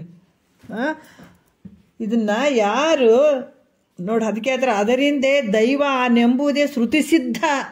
ಇದು ಹೇಳಿದಂಥದ್ದು ಏನಂದ್ರೆ ನಾನೇ ದೇವರು ಇದ್ದೀನಿ ಅನ್ನುವಂಥದ್ದು ಶ್ರುತಿ ಸಿದ್ಧ, ಶ್ರುತಿಯಲ್ಲಿ ಹೇಳಿದಂಥ ವಿಚಾರ ಇದು. ಅದಕ್ಕೆ ಇದನ್ನೂರೇ ಅಂದರೆ ಇದನ್ನು ಚೆನ್ನಾಗಿ ನಂಬಿದರೆ, ನಂಬಂತೆ ಯಾಕೆ ಹೇಳ್ಯಾರ, ನಂಬಿಕೆ ಇರಂಗಿಲ್ಲಲ್ಲ ಇವಕ್ಕೆಲ್ಲ. ನಮ್ಮ ಗುರು ಹೇಳಾಕ ನಮ್ಗೆ ನಂಬಿಕೆ ಇರ್ತದ, ನಮಗೆ ಅಟ್ಟು ಬಡ್ದು ಹೇಳಿದ್ರೆ ನಂಬಿಕಿಲ್ಲ. ಯಾರನ್ನ ಇವತ್ತು ಬೈದ್ರಂದ್ರೆ ಸಾಯೋವರೆಗೂ ಮರೀದೇ ಇರ್ತೀವಿ ನಾವು. ಹಿಂಗಂದ್ರೆ ನಮಗೆ ಅವ್ರು ನೋಡ್ಬಾರ್ದ್ಯಾಕ, ಅವ್ರ ಮುಖ ಕೂಡ ನೋಡಂಗಿಲ್ಲ ರೀ, ನಮ್ಗೆ ಹಿಂಗೆ ಅಂದ್ಬಿಟ್ಟಾರಂತ. ಇಂಥ ಒಂದು ಸಿಟ್ಟು ಇರಿಸು ನಮ್ಮ ಹತ್ರ ಇರ್ತದ. ಕೊನೆಯವರೆಗೂ ಸಾಯೋವರೆಗೂ ಮುಖ ನೋಡಂಗಿಲ್ಲ. ಒಬ್ರು ಮನೆಗೆ ಹೋಗಂಗಿಲ್ಲ ಅಂದ್ರೆ ನಾವು ಸಾಯೋವರೆಗೆ ಹೋಗಂಗಿಲ್ಲ. ಇಂಥ ಛಲ ನಿನಗೆ ಅಲ್ಲಿ ತೋರಿಸ್ತೀವಿ, ಇಲ್ಲಿ ತೋರಿಸು ಅಂತಾರೆ ಅವರು. ಲೌಕಿಕದಾಗ ನಾವು ಹೇಳ್ತೀವಿ, ಅಂಥ ಒಂದು ಭಾವ ಇದ್ದಂಥವ್ರು ಇದ್ರಾಗ ಬಂದ್ರೆ ಧನ್ಯರೇ ಅಂತ ಅಂದ್ಕೊಳ್ಬಹುದು. ಯಾಕಂದ್ರೆ ಒಬ್ಬರ ಜೊತೆ ಮಾತಾಡೋಂಗಿಲ್ಲ ರೀ, ನಮ್ಗೆ ಹಿಂಗೆ ಅಂದಾರಾದ್ರೆ ಅವ್ರು ಸಾಯೋವರೆಗೂ ಅವ್ರ ಮುಖ ನೋಡಂಗಿಲ್ಲ ಅಂತಂದವ್ರು, ಕೊನೆವರೆಗೂ ಒಬ್ಬೊಬ್ರು ನೋಡಂಗಿಲ್ಲ. ಅದಕ್ಕೆ ಹೇಳ್ತಾರಲ್ಲ ಅವರು, ಇಲ್ಲಿ ಕನಿಷ್ಠ ಅಧಮನಿಗೆ ಸಾಯೋವರೆಗೂ ಕೋಪ ಅಂತ, ಮಧ್ಯಮನಿಗೆ ಬಂದಂಥ ಕೋಪ ಒಂದು ಸ್ವಲ್ಪ ಇರ್ತದೆ, ಎಷ್ಟು ಬೆಳಗ್ಗೆಯಿಂದ ಮಧ್ಯಾಹ್ನ ಇದ್ದಂಗೆ ಇರ್ತದೆ. ಉತ್ತಮನಿಗೆ ಬಂದಂಥ ಕೋಪ ಒಂದು ಕ್ಷಣ ಅಷ್ಟೇ. ಉತ್ತಮನಿಗೆ ಬಂದಂಥ ಕೋಪ ಎಷ್ಟಿರ್ತದೆ, ಒಂದು ಕ್ಷಣ ಇರ್ತದೆ. ಎಂಥ ಕೋಪನೇ ಇರಲಿ ಅದನ್ನು ಮರ್ತು ಬಿಡ್ತಾನೆ, ಒಂದು ಕ್ಷಣ ಅಷ್ಟೇ ಆತಗೆ. ಮಧ್ಯಮಕ್ಕೆ ಬಂದಂಥ ಕೋಪ ಒಂದು ಮಧ್ಯಾಹ್ನ ಒಂದು ಸ್ವಲ್ಪ ಇರ್ತದೆ, ಒಂದು 4-5 ತಾಸು ಇರ್ಬೋದು ಅಷ್ಟು. ಆದ್ರೆ ಈ ಅಧಮನಿಗೆ, ಈ ಕನಿಷ್ಠ ಬುದ್ಧಿ ಉಳ್ಳಂಥವನಿಗೆ, ಕನಿಷ್ಠನಿಗೆ ಬಂದಂಥ ಕೋಪ ಸಾಯೋವರೆಗೂ ಇರ್ತದೆ. ಅದು ಸಾಯೋವರೆಗೂ ತೊಗೊಂಡು ಹೋಗ್ತಾನವ. ಮತ್ತು ಇದು ಒಂದೇ ಜನ್ಮ ಅಲ್ಲ, ಮತ್ತು ಮುಂದೆ ಹುಟ್ಟಿ ಬಂದರೂ ಕೂಡ ಮತ್ತು ಅದು ಶತ್ರುವಾಗೇ ಹುಟ್ಟುತ್ತದೆ. ಮುಂದೆ ಶತ್ರುವಾಗಿ ಮತ್ತು ನಮ್ಗೆ ಯಾರು ನೋಡ್ರಿ ಸುಮ್ಮನೆ ಜಗಳ ಆಡ್ತಿರ್ತೀವಿ ಒಬ್ಬೊಬ್ಬರನ್ನ ಕಂಡ್ರೆ, ಅವು ಮತ್ತು ಹಂಗೆ ದ್ವೇಷ ಸಾಸ್ಕೊಂಡು ಮತ್ತೆ ಮುಂದೆ ಕಂಟಿನ್ಯೂ ಮಾಡ್ಕೊಂಡು ಹೋಗಿರ್ತಾವ. ಅದಾಮ್ರವರು ಅವ್ರಿಗೆ ಉತ್ತಮರಲ್ಲ, ಏನು ಚಲೋ ರೀ, ಅವರು ಸಾಯೋವರೆಗೆ ಮುಖ ನೋಡಲಿಲ್ಲ ಅವು ಎಂಥವ್ರಿ ಅಂತಂತಿರ್ತೀವಿ ನಾವು ಲೌಕಿಕದಾಗ. ಅವನಿಗೆ ಅಂಥವನು ಅಲ್ಲ, ಕನಿಷ್ಠ ಅದಾಮವ. ಸಾಯೋವರೆಗೆ ಆ ದ್ವೇಷ ಇಟ್ಕೊಂಡು ಹೋಗಂಥವ್ರು ಯಾರಿರ್ತಾರೆ, ಅದಾಮ್ರವರು. ಅದಕ್ಕೆ ಮಹಾತ್ಮರು ಹೇಳ್ತಾರೆ ಇಲ್ಲಿ, ಏನು ಹೇಳ್ತಾರ, ನಂಬಿದ ಇದನ್ನೇ ಯಾರು ಶ್ರುತಿಯಲ್ಲಿ ಹೇಳಿದಂಥದ್ದು, ದೈವ ನಾನೇ ಇದ್ದೀನಿ, ಪರಮಾತ್ಮನೇ ನಾನಿದ್ದೀನಿ ಅಂತ ಶ್ರುತಿಯಲ್ಲಿ ಹೇಳಿದಂಥ ವಿಚಾರವನ್ನು ಇದನ್ನು ನಂಬಿದ ಪುರುಷರಿಗೆ ನೋಡ್ರಿ, ಅಂದ್ರೆ ನಂಬಿದ ಪುರುಷರಿಗೆ ಸದಾಮಳ ಅಂದ್ರೆ ನಿತ್ಯ ಪರಿಶುದ್ಧವಾದಂಥದ್ದು ಮುಕ್ತಿ ಅಪ್ಪುದು. ಬೇರೆ ದೈವ ಎಂಬುದು ದಿಟಕ್ಕಿಲ್ಲ, ಬೇರೆ ಇದಕ್ಕಿಂತ ಬೇರೆ ದೇವರಾದಂಥ ಹುಚ್ಚ ಅಂತಾರ ಅವ್ರು. ಹುಚ್ಚ ಎಲ್ಲಿ ಹುಡ್ಕಕ್ಕೆ ಹೋಗ್ತೀಯೋ ನೀನು? ಅದಕ್ಕೆ ಬೇರೆ ಎಲ್ಲರ ಐತು ಅಂತಂದ್ರೆ ಇದು ಏನು ದಿಟಕ್ಕಿಲ್ಲವೆಂಬುದು ಇದು ಸತ್ಯ. ಅದಕ್ಕೆ ಇದು ಪರಮಾರ್ಥ ಅಂತಂತ ಹೇಳ್ತಾರೆ. ಪರಮಾರ್ಥ ಅಂದ್ರೆ ಇದೇ ಸತ್ಯವಾದಂಥ ಅರ್ಥ, ಇದೇ ಸತ್ಯವಾದಂಥದ್ದು. ಮತ್ತು ಇದು ಹೆಂಗೈತಿ ವಿಚಾರ ಅಂದ್ರೆ ಭಾಳ ರಹಸ್ಯವಾಗಿರುವಂಥ ವಿಚಾರ ನೋಡ್ರಿ. ಇದು ಭಾಳ ಗೂಢಾರ್ಥವಾಗಿರುವಂಥದ್ದು ಮೈತ್ರ. ಅದಕ್ಕೆ ಮೆಲ್ಲಕ್ಕೆ ಹೇಳ್ತಾರೆ. ಇವು ಬೇರೆ ನೋಡಬೇಕು, ಕೆಲವೊಂದು ವಿಚಾರದಾಗ ಈ ಮೆಲ್ಲಕ್ಕೆ ಗುರು ಶಿಷ್ಯರು ಒಂದು ಕಡೆ ಕೂತ್ಕೊಂಡು ಇದನ್ನು ಸಂವಾದ ಮಾಡ್ತಾ ಇರ್ತಾರೆ. ಬೇರೆ ಯಾರನ್ನ ಬಂದು ಕುಂತ್ರೆ ಆ ವಿಚಾರಗಳು ಬಿಚ್ಚಂಗಿಲ್ಲಲ್ಲಿ, ಅವರು ಆದಮೇಲೆ ಮತ್ತೆ ಮಾತಾಡ್ತಾರೆ.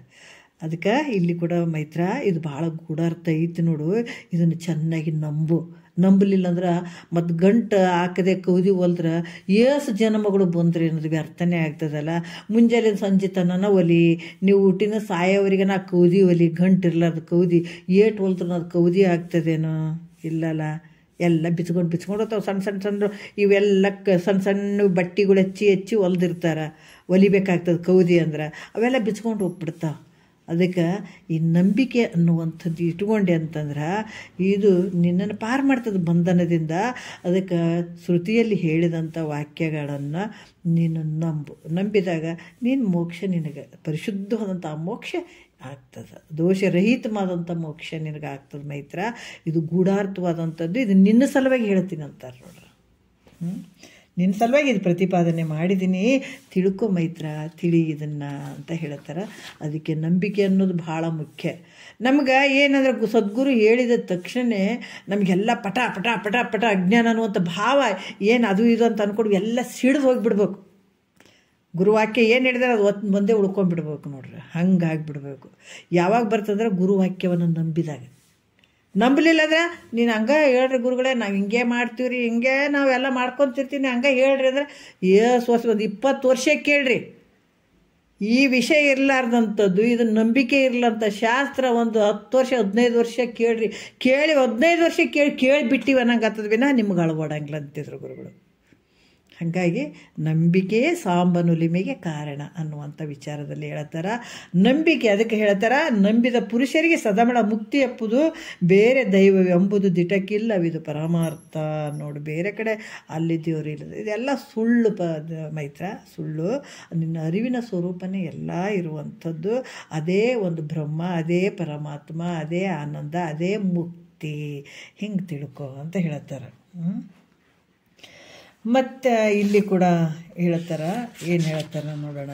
ಯಾವುದು 7ನೇ ನುಡಿಯಲ್ಲಿ ಹೇಳ್ತಾರೆ, ಯೋಗಿಗೆ ಕರ್ಮಕಾಂಡದಿಂದ ತನುವಿನಲ್ಲಿ ಉಪಾಸನ ಕಾಂಡದಿಂದ ಮನಸ್ಸಿನಲ್ಲಿ ನಿಯಮ ವಿಧಿಯನ್ನು ಹೇಳಲಿಲ್ಲವೆಂದು ಈ 2 ಕಾಂಡಗಳ ಅರ್ಥವು ತನ್ನನ್ನು ತಾನು ತಿಳಿಯಬೇಕಂತಲೇ ಇರುವುದೆಂದು ಪ್ರತಿಪಾದಿಸಿದರು. ಏನು ಹೇಳಿದ್ರು? ಯೋಗಿಗೆ ಕರ್ಮಕಾಂಡದಿಂದ ಮತ್ತು ಶರೀರದಿಂದ ಮಾಡುವಂಥದ್ದು, ಕರ್ಮ ಮಾಡುವಂಥದ್ದು, ಉಪಾಸನೆ ಮನಸ್ಸಿನಿಂದ ಮಾಡುವಂಥದ್ದು, ಇಲ್ಲಿ ಯಾವ ಒಂದು ನಿಯಮಗಳು ಹೇಳಲಿಲ್ಲ, ಅದಕ್ಕೆ ಹೇಳಂಗಿಲ್ಲ. ಯಾರಿಗೆ? ಯೋಗಿಗೆ. 2 ಕಾಂಡಗಳ ಅರ್ಥ ತಾನು ತಿಳಿಬೇಕಂತಲೂ ಇರುವಂಥದ್ದು, ತನ್ನನ್ನು ತಾನು ತಿಳಿಬೇಕನ್ನುವಂಥ ಅರ್ಥದಲ್ಲೇ ಹೇಳಿದಿರುವಂಥದ್ದು. ಈ ಕಾಂಡದಿಂದ ನಿನ್ನನ್ನು, ಜ್ಞಾನ ಕಾಂಡದಿಂದಲೂ ನಿನ್ನನ್ನು ನೀನು ತಿಳಿ ಅನ್ನುವಂಥದ್ದು ಪ್ರತಿಪಾದಿಸ್ತಾರೆ. ಎಲ್ಲ ಹೇಳಿದ್ರು ಕೂಡ ನಿನ್ನನ್ನು ನೀನು ತಿಳ್ಕೊಳ್ಳುವಂಥದ್ದೇ. ಅದಕ್ಕೆ ನಾನು ಮೊನ್ನೆ ಒಂದು ಕೆಲವು ವಿಚಾರಗಳು ಬಂದವು. ಇದೆಲ್ಲ ಜ್ಞಾನಕಾಂಡಾರ ಬರೀಲಿ, ಉಪಾಸನೆ ಕಾಂಡಾರ ಬರೀಲಿ, ನಿನ್ನ ಎಲ್ಲಿಗೆ ಸಪೋರ್ಟ್ ಮಾಡಕತ್ತೇವ ಅಂತಂದ್ರೆ ಮತ್ತು ಇಲ್ಲಿಗೆ ನಾನು ಯಾರಿದ್ದೀನಿ ಆ ಸ್ವರೂಪಕ್ಕೆ, ಎಲ್ಲಿ ಪರಬ್ರಹ್ಮ ಸ್ವರೂಪ, ಆಯಮಾತ್ಮ ಬ್ರಹ್ಮ, ಆಮೇಲೆ ಏನು ತತ್ವಮಸಿ ವಾಕ್ಯ ಐತಲ್ಲ, ಪ್ರಜ್ಞಾನಂ ಬ್ರಹ್ಮ, ಅಲ್ಲಿಗೆ ತರಲಿಕ್ಕೆ ಇಷ್ಟೆಲ್ಲ ಒಂದು ನಡೆದಾವೆ. ಕರ್ಮಕಾಂಡ ಹೇಳಿದ್ದೂ ಅದೇನೇ, ಉಪಾಸನಾ ಕಾಂಡ ಹೇಳಿದ್ದೂ ಅದೇ. ಇವೆಲ್ಲ ಮೆಟ್ಟಲುಗಳು. ಯಾಕಂದರೆ ತಿಳಿಲಾರ್ದಂಥ ವ್ಯಕ್ತಿಗೆ ಅದನ್ನು ತಿಳಿಸಿಕೊಡುವಂಥದ್ದು. ಯಾಕಂದರೆ ಆ ಬುದ್ಧಿಮಟ್ಟ ಸ್ವಲ್ಪ ಸ್ವಲ್ಪ ಸ್ವಲ್ಪ ಸ್ವಲ್ಪ ತೊಗೊಂಡು ಹೋಗುವಂಥದ್ದು, ಮೆಲ್ಲಕ್ಕೆ ಆ ಭ್ರಾಂತಿಯನ್ನು ಬಿಡಿಸುವಂಥದ್ದು ಕೆಲಸನೇ ಇಲ್ಲಿ ನಡೆದದು. ಜ್ಞಾನ ಪ್ರತಿಪಾದನೆ ಅಂದರೆ ನಿನ್ನ ಅರಿವಿನ ಸ್ವರೂಪ ನೀನು ತಿಳ್ಕೊಳ್ಳೋ ಅನ್ನುವಂಥದ್ದು 7ನೇ ನುಡಿಯಲ್ಲಿ ಹೇಳ್ತಾರೆ. ಜ್ಞಾನವೇ ತನ್ನನ್ನು ಅಜ್ಞಾನವನ್ನು ಅರಿಯುವುದು.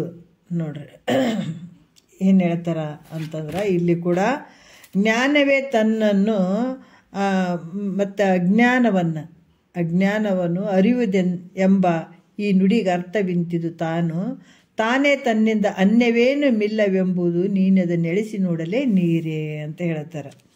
ಏನು ಹೇಳ್ತಾರೆ ಅಂದ್ರೆ, ಜ್ಞಾನ ಅನ್ನುವಂಥದ್ದು ಅಭೇದ ದರ್ಶನ ಜ್ಞಾನ. ಮತ್ತು ತನ್ನನ್ನು ಅಂತಂದ್ರೆ ಈ ಅಜ್ಞಾನವನ್ನು ತಿಳಿಯುವುದು. ಮತ್ತು ಈ ಎಂಬ ನುಡಿಗೆ ಅಂದರೆ ಜ್ಞಾನವೆಂಬ ಮಾತಿಗೆ ಈ ಅರ್ಥವಾಗುವುದು. ಯಾಕಂದ್ರೆ ಸಾಮಾನ್ಯ ಜ್ಞಾನ ಸ್ವರೂಪನಾದ ತನ್ನಿಂದಲೇ, ಯಾಕಂದ್ರೆ ಸಾಮಾನ್ಯ ಏನು ಜ್ಞಾನ ಸ್ವರೂಪನಾದಂಥ ನಿನ್ನಿಂದಲೇ ಈ ವಿಶೇಷ ಈ ವೃತ್ತಾತ್ಮಕವಾದಂಥ ಜ್ಞಾನ ಉದಯ ಆಗುವಂಥದ್ದು. ಮಾಮೂಲಿ ಸಾಮಾನ್ಯ ಜ್ಞಾನ ಎಲ್ಲ ಇರ್ತದಲ್ಲ, ಅಂಥ ಒಂದು ಸಾಮಾನ್ಯ ಜ್ಞಾನದಲ್ಲಿ ವಿಶೇಷ ವೃತ್ತಾತ್ಮಕವಾದಂಥ ಜ್ಞಾನ ಉದಯ ಆಗ್ತಾ ಇರುವಂಥದ್ದು. ಈ ವಿಶೇಷ ಈ ಜ್ಞಾನ ಏನಾಗ್ತದಲ್ಲ, ವೃತ್ತಾತ್ಮಕವಾದಂಥ ಜ್ಞಾನ ಇದೇನಾಗ್ತದೆ, ನಾನು ಪರಬ್ರಹ್ಮ ಸ್ವರೂಪ ಇದ್ದೀನಿ, ಪ್ರಜ್ಞಾನಂ ಬ್ರಹ್ಮ. ಈ ಜ್ಞಾನ ಕಂಡಕ್ಕೂ ಮೂಲ ಕಾರಣ ಆದಂಥವು ನೀನೇ, ಮೂಲ ಕಾರಣ ಆಗಿರುವಂಥದ್ದು ನೀನೇ. ಯಾಕಂದ್ರೆ ತಾನೇ ಒಂದು ವೇಳೆ ತಾನೇ ಜ್ಞಾನ ಸ್ವರೂಪ ಇರಲಿಲ್ಲ ಅಂದ್ರೆ ಈ ವೃತ್ತಿಯಲ್ಲಿ ವಿಶೇಷ ಜ್ಞಾನ ಇರ್ತಿರ್ಲಿಲ್ಲ, ಹೌದಿಲ್ಲ? ತಾನೇ ಜ್ಞಾನ ಸ್ವರೂಪ ಅದನ, ಸಾಮಾನ್ಯ ಜ್ಞಾನದಿಂದ ವಿಶೇಷವಾದಂಥ ವೃತ್ತಿ ಜ್ಞಾನ ಉದಯ ಆಗ್ತದೆ. ಆದರೆ ತಾನೇ ಈ ಒಂದು ಜ್ಞಾನ ಸ್ವರೂಪ ನಿರ್ದಿದ್ರೆ ಈ ವೃತ್ತಿಯಲ್ಲಿ ವಿಶೇಷ ಜ್ಞಾನ ಇರ್ತಿತ್ತೇನೋ? ಇರ್ತಿರ್ಲಿಲ್ಲ. ಅದರಿಂದ ಈ ವಿಶೇಷ ಜ್ಞಾನದ ಮೇಲಿಂದಲೇ ಸಾಮಾನ್ಯ ಜ್ಞಾನ ಸ್ವರೂಪನಾದ ತನ್ನನ್ನು ತಾನು ತಿಳಿಬೇಕಾದಂಥದ್ದು. ಯಾಕಂತಾರೆ ಸಾಮಾನ್ಯ ಜ್ಞಾನ ಸ್ವರೂಪನಾದ ತನ್ನನ್ನು ತಾನು ತಿಳಿಬೇಕಂತಲೂ, ಅಥವಾ ಜ್ಞಾನವು ಅಂದರೆ ಏನಂದ್ರೆ ವಿಶೇಷ ಜ್ಞಾನದಿಂದ ಅಜ್ಞಾನ ಏನಾಗ್ತದೆ, ನಿವೃತ್ತಿ ಆಗ್ತದೆ. ಇನ್ನೆಲ್ಲ ಅದಕ್ಕೆ ಹೇಳ್ತಾರಲ್ಲ, ಸಾಮಾನ್ಯವಾಗಿ ಎಲ್ಲರಿಗೂ ಇರುವಂಥ ಒಂದು ಸಾಮಾನ್ಯ ಜ್ಞಾನ ಬೇರೆ ಐತೆ. ಎಲ್ಲರಿಗೂ ಐತೆ, ಮಾಮೂಲಿ ಸಾಮಾನ್ಯ ಜ್ಞಾನ ಐತೆ. ಆದರೆ ವಿಶೇಷ ಜ್ಞಾನ ನಾವು ಪ್ರಯತ್ನಪಟ್ಟು ಮಾಡ್ಕೊಳ್ಬೇಕಾಗ್ತದೆ, ಅದು ಉದಯ ಆಗ್ತದೆ ವಿಶೇಷ ಜ್ಞಾನವನ್ನು. ಅದಕ್ಕೆ ಈ ವಿಶೇಷ ಜ್ಞಾನದಿಂದ ಏನಾಗ್ತದೆ ಅಂತಂದ್ರೆ ಅಜ್ಞಾನ ನಿವೃತ್ತಿ ಆಗ್ತದೆ. ಸಾಮಾನ್ಯ ಜ್ಞಾನ ಇದ್ದಾಗ ಇದು ವಿಶೇಷ ಜ್ಞಾನ ಅಜ್ಞಾನ ನಿವೃತ್ತಿ ಆಗಂಗಿಲ್ಲ. ಸಾಮಾನ್ಯ ಜ್ಞಾನದಾಗ ಯಾಕಂದರೆ ಇದು ಅಜ್ಞಾನ ನಿವೃತ್ತಿ ಆಗಂಗಿಲ್ಲ. ಯಾವಾಗ ವಿಶೇಷ ಜ್ಞಾನವನ್ನು ನಾವು ಪ್ರಾಪ್ತಿ ಮಾಡ್ಕೊಳ್ತೀವಿ, ವಿಶೇಷ ಜ್ಞಾನ ಪ್ರಯತ್ನದಿಂದ ಆಗ್ತದೆ. ಈಗ ಬರೀ ಹಾಲು ಅದಾವೆ, ಬರೀ ನಾವು ಯೂಸ್ ಮಾಡ್ತೀವಿ, ತುಪ್ಪ ಬೇಕಂದ್ರೆ ಆಗಿಬಿಡ್ತದೇನ? ತುಪ್ಪ ಬೇಕಂತಂದ್ರೆ ಅದಕ್ಕೆ ಪ್ರೊಸೆಸ್ಗಳು ಇರ್ತಾವೆ. ಹಾಲು ಕಾಯಿಸಬೇಕು, ಮೊಸರು ಮಾಡಬೇಕು, ಬೆಣ್ಣೆ ತೆಗಿಬೇಕು, ಅದನ್ನು ಕಟಿಬೇಕು, ಬೆಣ್ಣೆ ಮಾಡಿ ಅದನ್ನು ಚೆನ್ನಾಗಿ ತೊಳೆದು ಅವಾಗ ತುಪ್ಪ ಮಾಡಬೇಕಾಗ್ತದೆ ಅಲ್ಲ. ಈಗ ನಾವು ಹೆಂಗೆ ಬಂದೀವಿ, ಸಾಮಾನ್ಯ ಜ್ಞಾನ ಅಷ್ಟೇ ಇಟ್ಕೊಂಡು ನಾವು ಮಾಮೂಲಿ ಇದು ಮಾಡಿಬಿಟ್ಟಾಗ ಇಂಥ ವಿಶೇಷ ಜ್ಞಾನ ಉದಯ ಆಗ್ತದೆ ಅಂದರೆ ಇಲ್ಲ, ಅಲ್ಲಿ ಪ್ರಯತ್ನ ಪಟ್ಟು ನಾವು ವಿಶೇಷ ಜ್ಞಾನವನ್ನು ಪಡ್ಕೊಳ್ಬೇಕಾಗ್ತದೆ. ಆ ವಿಶೇಷ ಜ್ಞಾನ ಅನ್ನುವಂಥದ್ದು ಎಲ್ಲದಕ್ಕೂ ಅದಾವ. ಆದರೆ ಸಕಲ ಜೀವರಾಶಿಗಳಲ್ಲಿ ಇದು ವಿಶೇಷವಾದಂಥ ಜ್ಞಾನ ಇರ್ತದೆ.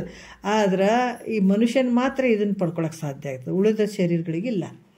ಹಾಗಾಗಿ ಈ ವಿಶೇಷ ಜ್ಞಾನದಿಂದ ಅಜ್ಞಾನ ನಿವೃತ್ತಿ ಆಗ್ತದೆ. ವಿಶೇಷ ಜ್ಞಾನದಿಂದನೇ ಅಜ್ಞಾನ. ಮಾಮೂಲಿ ನಾವು ಹೇಳ್ತೀವಿ ಏನಂದರೆ ಯಾವುದು, ಅರಿವೇ ತಾನೆಂದು ನಂಬಿ ನಿಂದೊಡೆ ಮುಕ್ತಿ ನಿಜಗೊಂಡು ಹೇಳಿದ್ದಾರೆ. ಸದಾ ಅರಿವಿಲಿ ನಡಿತಮ್ಮ ಮುಂದ, ಅದು ಮರಿಬೇಕು ಆದುದಯಿಂದ. ಸದಾ ಅರಿವಿಲಿ ನಡಿತಮ್ಮ ಮುಂದ. ಎಂಥ ಅರಿವು! ಮಾಮೂಲಿ ಜನರಿಗೆ ಅನ್ನಿಸ್ತದೆ ನಾವು ಅರಿವು, ಈಗ ಅರಿವೇ ಗುರು ಅಂತ ಹೇಳ್ತಾರೆ. ಮಾಮೂಲಿ ಅರಿವೇ ಗುರು ಅಂತಂದರೆ ನಾವು ಶಾಲೆ ಒಳಗೆ ಸರ್ ಇರ್ತಾರೆ, ಮೇಷ್ಟ್ರುಗಳು ಇರ್ತಾವೆ. ಸ್ಕೂಲ್ನಲ್ಲೆಲ್ಲ ಅರಿವೇ ಗುರು ಅಂತ ಹಾಕಿರ್ತಾರೆ. ಅರಿವೇ ಗುರು ಅಂದಾಗನೇ ಗುರುಗಳು ಅರಿವು ಅಂತ ಏನೋ ಹಂಗಂತ ತಿಳ್ಕೊಂಡ್ಬಿಡ್ತೀವಿ. ಸದಾ ಅರಿವಿಲ್ಲೇ ನಡಿತಮ್ಮ ಮುಂದಂದ್ರೆ ನಾವು ಏನು ರೊಕ್ಕ ರೂಪಾಯಿ ಮನಾರ್ ಗಳಿಸಕತ್ತೀವಿ, ಮನೆ ಮಾಡಕತ್ತೀವಿ, ಬೇಕಾದಂಥ ದೊಡ್ಡ ಅರಿವು ಅದು ನಮ್ಗೆ. ಅಂಥ ಈ ಅರಿವಿಗೆ ಹೋಗ್ತಾರೆ, ಸಾಮಾನ್ಯವಾದಂಥ ಅರಿವಿಗೆ ಹೋಗ್ತಾರೆ. ಆದರೆ ನಿನ್ನೊಳಗೆ ಇನ್ನೊಂದು ವಿಶೇಷವಾದಂಥ ಅರಿವು ಐತದು, ಅದು ಎಲ್ಲಕ್ಕೂ ಅತೀತವಾದಂಥ ಅರಿವೈತೆ, ಇಂದ್ರಿಯಗಳಿಗೆ ಅತೀತವಾಗಿರುವಂಥ ಅರಿವೈತೆ. ತುಪ್ಪ ಮಾಡ್ಬೇಕಂದ್ರೆ ಸುಮ್ಮನೆ ಆಗಂಗಿಲ್ಲ ಅಲ್ಲ, ಭಾಳಷ್ಟು ಅದಕ್ಕೆ ಪ್ರೊಸೆಸ್ ಬೇಕಾಗ್ತದಲ್ಲ. ಅದ್ರಂಗ ಇಲ್ಲಿ ಕೂಡ ನಿನ್ನನ್ನು ನೀ ತಿಳ್ಕೊಳ್ಬೇಕು. ಸುಮ್ಮನೆ ಅಂದರೆ ಇಂಥ ವಿಶೇಷವಾದ ಜ್ಞಾನ ಆಗ್ಬೇಕಂದ್ರೆ ಸುಮ್ಮನೆ ಆಗಂಗಿಲ್ಲ, ಅದು ಪ್ರಯತ್ನ ಪಟ್ಟಾಗ ಹಾಕುವಂಥದ್ದು. ಇದು ಯಾವಾಗ ವಿಶೇಷ ಜ್ಞಾನ ಆಯ್ತಂದ್ರೆ ಆವಾಗ ಅಜ್ಞಾನ ನಿವೃತ್ತಿ ಆಗ್ತದ. ಅಂಥ ಅಜ್ಞಾನವನ್ನು ನೋಡ್ರಿ ಅಂದ್ರೆ ಅಂಥ ಅಜ್ಞಾನವನ್ನು ನೀ ತಿಳಿ ಮೈತ್ರ ಅನ್ನುವಂಥದ್ದು. ಯಾಕಂದರೆ ಎರಡೂ ಇರುವಂಥದ್ದು ನೀನೇ, ಸಾಮಾನ್ಯ ಜ್ಞಾನ ಮತ್ತು ವಿಶೇಷ ಜ್ಞಾನ ರೂಪದಿಂದ ನೀನು ಒಬ್ಬನೇ ಇರುವಂಥವನು. ಎರಡೂ ಅದಾವ ನಿನ್ನ ಹತ್ರ. ಸುಮ್ಮನೆ ಉಂಡೆ ತಿಂದೆ ಸತ್ಕೊಂಡು ಹೋದೆ ಅಂದರೆ ಸತ್ಕೊಂಡು ಹೋಗು, ಬೇಡ ಅನ್ನಂಗಿಲ್ಲ. ಎಲ್ಲರ ಬಲ್ಲಿ ಇರುವಂಥದ್ದು ಒಂದು ತೆಗಿಬೇಕಲ್ಲ. ಜೇನುತುಪ್ಪ ಆದ, ಹುಳಗಳದಾವೆಲ್ಲ, ಒಳಗಡೆ ಏನದ ತುಪ್ಪ ಐತೆ, ಭೂಮಿ ಕಾಣಕತ್ತದ, ಒಳಗೆ ಬಂಗಾರ ಐತೆ, ಎಲ್ಲ ಐತಿಲ್ಲ, ಖನಿಜಗಳು ಬಂಗಾರಗಳು ಅದಾವ, ಬಂಗಾರ ಐತಿ ಭೂಮಿ ಒಳಗೆ. ಸುಮ್ಮನೆ ನೋಡಿ ಬಂದೆ ಉಂಡೆ ತಿಂದೆ ಹೋದ್ರೆ ಹಂಗೆ ಹೋಗಿಬಿಡೋದು. ಸಮುದ್ರದಾಗ ಐತೆ ಮುತ್ತು ರತ್ನಗಳು, ಸಮುದ್ರದಾಗ ಅಡಿಗಿದಾವ. ಆದ್ರೆ ನೀನು ಇದೆ, ನಿನ್ನೊಳಗೆ ಅಂತ ರತ್ನ ಅಡಿಗಿದೆ, ನಿನ್ನದೇ ಅನ್ನುವಂಥ ಜ್ಞಾನ ರತ್ನ ಇದೆ ಅಂತ ಹೇಳ್ತಾರೆ ಅವರು. ಅದಕ್ಕೆ ಹೆಣ್ಣು ಹೊನ್ನು ಮಣ್ಣು ಯಾವುದು ನಿನ್ನದಲ್ಲ. ಎಷ್ಟು ಅದ್ಭುತವಾಗಿ ಹೇಳ್ತಾರೆ ನೋಡಿ. ನೀನು ತಿಳ್ಕೊಂಡಿದ್ದೀವಿ ಹೆಣ್ಣು ನಂದು, ಇದು ಸಾಮಾನ್ಯ ಜ್ಞಾನ. ಹೆಣ್ಣು ನಂದು, ಹೊನ್ನು ಮಣ್ಣು, ಹೊನ್ನು ನಂದು, ಮಣ್ಣು ನಂದು ಅಂತ ಇದು ತಿಳ್ಕೊಂಡಿದ್ದಿಲ್ಲ, ಇದು ಸಾಮಾನ್ಯ ಜ್ಞಾನ. ಅವ್ರು ಇನ್ನೂ ವಿಶೇಷ ಜ್ಞಾನ ಐತಿ ನೋಡ್ರಿ. ಇದು ನೀನಲ್ಲ. ಯಾವುದು? ಹೆಣ್ಣು ನೀನಲ್ಲ, ಹೊನ್ನು ನೀನಲ್ಲ, ಮಣ್ಣು ನೀನಲ್ಲ, ನಿನ್ನದೇ ಅನ್ನುವಂಥ ವಿಶೇಷ ಒಂದು ರತ್ನ ಐತಿ ನಿನ್ನ ಒಳಗೆ. ಅದನ್ನು ತಿಳ್ಕೊ. ಉದ್ದೇಶ ಹೇಳುವಂಥದ್ದು ಇಷ್ಟೆಲ್ಲ ಯಾಕೆ ಬಂದು ಅಂದ್ರೆ ನಮ್ಮನ್ನು ವಿಶೇಷವಾದಂಥ ಒಂದು ವ್ಯಕ್ತಿಯನ್ನಾಗಿ ಮಾಡಲಿಕ್ಕೆ, ವಿಶೇಷವಾದಂಥ ಒಂದು ತುಪ್ಪ ಅನ್ನುವಂಥದ್ದು, ಭೂಮಿ ಒಳಗಡೆ ಮಣ್ಣನ್ನು ಫಿಲ್ಟ್ರ್ ಮಾಡಿ ಮಾಡಿ ಮಾಡಿ ಮಾಡಿ ಬಂಗಾರ ತೆಗೆಯುವಂಥದ್ದು ಈ ಕೆಲಸ ಮಹಾತ್ಮರು ಮಾಡಿದ್ದಾರೆ, ನಮಗಾಗಿ ಮಾಡಿದಂಥದ್ದು. ಇದು ಮಣ್ಣು ಐತೆ, ಕೆಳಗಡೆ ಬಂಗಾರ ಐತೆ, ಗೊತ್ತದನ್ನ ನಮ್ಗೆ. ಅದನ್ನು ಎಷ್ಟು ಸಲ ತೆಗಿಬೇಕು, ಆ ಮಣ್ಣನ್ನು ಕಂಡಿಡ್ದು ತೆಗೆದು ಅದನ್ನು ಫಿಲ್ಟ್ರ್ ಮಾಡಿದಾಗ ಬಂಗಾರ ಬರ್ತದೆ. ಅದ್ರಾಗ ನಿನ್ನನ್ನು ನೀ ಫಿಲ್ಟ್ರ್ ಮಾಡ್ಕೊ, ನಿನ್ನಲ್ಲೇ ಬಂಗಾರ ಐತೆ, ದೊಡ್ಡ ಬಂಗಾರ ಐತೆ ಅದು. ಅದಕ್ಕೆ ಇಲ್ಲಿ ಹೇಳ್ತಾರೆ, ಏನಂತಾರ, ಈ ಸಾಮಾನ್ಯ ಜ್ಞಾನ ವಿಶೇಷ ಜ್ಞಾನ ರೂಪದಿಂದ ತಾನೊಬ್ಬನೇ ಇರುವುದು ಹೊರತು ತನಗಿಂತ ಬೇರೊಂದು ಇಲ್ಲವೇ ಇಲ್ಲ. ನಿನಗಿಂತ ಎಲ್ಲನೂ ನಿನ್ನಲ್ಲೇ ಐತದ. ನೀನು ಅರ್ಥ ಮಾಡಿಕೊಂಡು ಆ ವಿಶೇಷವಾದ ಜ್ಞಾನವನ್ನು ನೀ ಪಡ್ಕೊಳ್ಬೇಕು. ನಿನ್ನಲ್ಲೇ ಇರುವಂಥ ಆ ಜ್ಞಾನ ರತ್ನವನ್ನು ನೀನು ಬೀಳಿಸಿಕೊಳ್ಳದೆ, ಅದನ್ನು ನೋಡಿಕೊಳ್ಳದೆ ನೀನು ಹಾಗೆ ಓದಿದ್ದೆ ಆದ್ರೆ ನಿನ್ನಂಥ ದುರಾದೃಷ್ಟ, ನಿನ್ನಂಥ ಅಜ್ಞಾನಿ, ನಿನ್ನಂಥ ಅನರ್ಥಗೇಡಿ ಯಾರೂ ಇಲ್ಲ. ಅದನ್ನು ನೀನು ನೋಡ್ಕೊ. ಈ ಭೂಮಿಗೆ ಬಂದಿದ್ದು ಶರೀರ ತೊಟ್ಕೊಂಡು ಅದನ್ನು ನೋಡ್ಕೊಳ್ಳದೆ ಹೋದ್ರೆ ನಿನ್ನಂಥ ಮೂರ್ಖನೇ ಯಾರಿಲ್ಲ ಅಂತಾರೆ. ಎಷ್ಟು ನಷ್ಟ ಮಾಡ್ಕೊಂಡ್ಯೋ ಜನ್ಮನ್ನ. ಇಂಥ ಒಂದು ಬೆಲೆ ಕಟ್ಟದೇ ಇರುವಂಥ ಶರೀರ ಬಂದದಿದು. ಇದನ್ನು ನೀನು ನೋಡ್ಕೊಳಕ್ಕೆ ಬಂದಂಥದ್ದನ್ನು, ಅಂಥ ವಸ್ತುವನ್ನು ಪಡ್ಕೊಳಕ್ಕೆ ಬಂದಂಥದ್ದನ್ನು ನೀನು ನೋಡಲಿಲ್ಲ ಅಂದ್ರೆ ನೀ ಎಂಥ ಮೂರ್ಖನಿದೆಯೋ. ಹಾಳು ಮಾಡಿಬಿಟ್ಟಲ್ಲ ಆಯುಷ್ಯನ. ಹಂಗೆ ನಾಯಿ ನರಿ ಹಂಗೆ ಸತ್ತು ಹೋಗಕತ್ತೀಯಲ್ಲ ನೀನು. ಭಾಳ ದೊಡ್ಡ ಅನರ್ಥ ಆಗ್ತದೆ. ಇಂಥ ಶರೀರ ಬಂದುಬಿಟ್ಟದ. ಅದಕ್ಕೆ ನಿನ್ನದೇ ಅನ್ನುವಂಥ ಜ್ಞಾನ ರತ್ನ ಅದನ್ನು ಬೀಳಿಸಿಕೊಳ್ಳದೆ, ಅದನ್ನು ನೋಡಿಕೊಳ್ಳದೆ ಹೋದ್ರೆ ನೀನು ದೊಡ್ಡ ಮೂರ್ಖ ಆಗ್ತಪ್ಪ. ನೋಡು ನೋಡು ನೋಡು ನೋಡು. ಅದಕ್ಕೆ ನೋಡು ನೋಡು ನೀನೇ ಪರವೆಂದು ತತ್ವಗೂಡದೆ ವಿಲಕ್ಷಣನಾಗಿ ನಿಂದು. ಅದನ್ನು ನೋಡ್ಕೊಂಡು ನೀವು ಹೊಂಟಿದ್ದೆ ಅಂದರೆ ನಿನ್ನಂಥ ಸಿರಿವಂತರು ಯಾರಿಲ್ಲ ಜಗತ್ತಿನೊಳಗೆ. ಬಂಗಾರದ ಕುರ್ಚಿ ಯಾರ ಮಾಡ್ತಾರೆ, ಆ ಶ್ರೀಮತಿ ಎಲ್ಲವನ್ನ ಇಲ್ಲಿ ಬಿಟ್ಟು ಹೋಗವನೇ ಅವನು. ಏನು ಅವನು ಹೇಳ್ತಾರಲ್ಲ, ಎಲ್ಲವನ್ನು ನಷ್ಟ ಮಾಡ್ಕೊ ಅನರ್ಥ ಮಾಡ್ಕೊಂಡು ಹೋಗ್ತಾನವ. ಆದ್ರೆ ನಿನ್ನಲ್ಲಿರುವಂಥ ಇಂಥ ಜ್ಞಾನರತ್ನವನ್ನು ನೀನು ಬೀಳಿಸಿಕೊಳ್ಳದೆ ಧರಿಸಿಕೊಂಡಿದ್ದೇ ಆದರೆ ನಿನ್ನಂಥ ಸಿರಿವಂತರು ಈ ಜಗತ್ತಿನೊಳಗೆ ಯಾಕೆ? ಎಲ್ಲ ಲೋಕಗಳದ ನಿನ್ನಂಥ ಸಿರಿವಂತರು ಯಾರಿಲ್ಲ. ದೇವತೆಗಳನ್ನು ಹಿಡ್ಕೊಂಡು ಅವ್ರಿಗಿಂತನೂ ನೀ ಶ್ರೇಷ್ಠ. ಅಂಥ ಶಕ್ತಿ ಪಡ್ಕೊಳಕ್ಕಾಗ್ತದೆ. ಅದಕ್ಕೆ ಈ ರೀತಿ ನೀನು ಚೆನ್ನಾಗಿ ವಿಚಾರಣೆ ಮಾಡು ಮೈತ್ರ. ಇದನ್ನು ತಿಳ್ಕೊ. ತನಗಿಂತ ಬೇರೊಂದು ಯಾವುದೂ ಇಲ್ಲ ಅನ್ನುವಂಥದ್ದೇ. ಎರಡೂ ರೂಪನೇ ನೀನು. ಅದಾಗ ವಿಶೇಷ ಜ್ಞಾನ ತಗೊಳ್ಳುವಂಥದ್ದು ಭಾಳ ಮುಖ್ಯ ಇರ್ತದೆ. ನಿನ್ನಲ್ಲೇ ಇರುವಂಥ ಜ್ಞಾನರತ್ನವನ್ನು ಪಡ್ಕೊಳ್ಳುವಂಥದ್ದು ಭಾಳ ಮುಖ್ಯ ಇರ್ತದೆ. ಈ ರೀತಿಯಾಗಿ ನೀನು ಇದನ್ನು ಚೆನ್ನಾಗಿ ಅರ್ಥ ಮಾಡು ಮೈತ್ರ. ವಿಚಾರ ಮಾಡಿ ಇದನ್ನು ವಿಚಾರ ಮಾಡಿ. ಹೇಳಿ ಸುಮ್ಮ ಬಿಡಬೇಡ, ಸ್ವಲ್ಪ ವಿಚಾರ ತಗೊಂಡು ವಿಚಾರ ಮಾಡು ಮೈತ್ರ ಅಂತ ಭಾಳ ಕರುಣೆಯಿಂದ ಸದ್ಗುರುನಾಥ ಯಾಜ್ಞವಲ್ಕ್ಯರು ಮೈತ್ರ ದೇವಿ ಭಾಳ ಅದ್ಭುತವಾಗಿ ಹೇಳ್ತಾರೆ. ನಿಜವಾಗಿ ನಮಗೂ ಹಂಗೆ ಅನಿಸುತ್ತಲ್ಲ. ಎಷ್ಟೋ ಜನ್ಮಗಳು ಹಿಂಗೆ ಕಳೆದುಬಿಟ್ಟಿದ್ದೀವಿ. ಈ ಜನ್ಮ ಸಾರ್ಥಕ ಮಾಡ್ಕೊಳ್ಬೇಕು ಅನ್ನುವಂಥ ಭಾವ ಎಲ್ಲ ಒಂದು ಮುಮುಕ್ಷಿಗಳಲ್ಲಿ ಬಂದಾಗ ಮಾತ್ರ ಗೆಲ್ಲಕ್ಕೆ ಸಾಧ್ಯ ಆಗ್ತದೆ. ಗುರುವಾಕ್ಯವನ್ನು ಅಷ್ಟೇ ನಂಬಬೇಕು. ಶ್ರುತಿ ವಾಕ್ಯವನ್ನು ಗುರುವಾಕ್ಯ ಹೇಳ್ತಾ ಇದ್ದಾನೆ. ಆ ಶ್ರುತಿಯಲ್ಲಿ ಭಗವಂತ ಹೇಳಿದಂಥದ್ದು ಆ ಭಗವಂತನ ರೂಪಾಗಿ ಗುರು ಬಂದು ಹೇಳ್ತಾ ಇದ್ದಾನೆ, ಅದನ್ನು ಸ್ವೀಕಾರ ಮಾಡೋಣ ಅಂತ ಎಲ್ಲರೂ ಆ ನಂಬಿಕೆಯಿಂದ ಕೇಳಿದಾಗ ಖಂಡಿತ ಜನ್ಮವನ್ನು ಸಾರ್ಥಕ ಮಾಡಿಕೊಂಡೇ ಬಿಡ್ತಾರೆ. ಅದೇ ವಿಚಾರವನ್ನು ಮೈತ್ರಿ ದೇವಿಗೆ ಯಾಜ್ಞವಲ್ಕ್ಯರು ಹೇಳ್ತಾರೆ, ನಮಗೂ ಹೇಳಿದ್ದಾರೆ. ಮತ್ತು ಮುಂದಿನ ವಿಚಾರ ನಾಳೆ ಮಾತಾಡೋಣ. ಒಂದೆರಡು ಮತ್ತು ಗುರುಗಳ ಪಾದಕ್ಕೆ ಅರ್ಪಿಸಿ ಆರವ.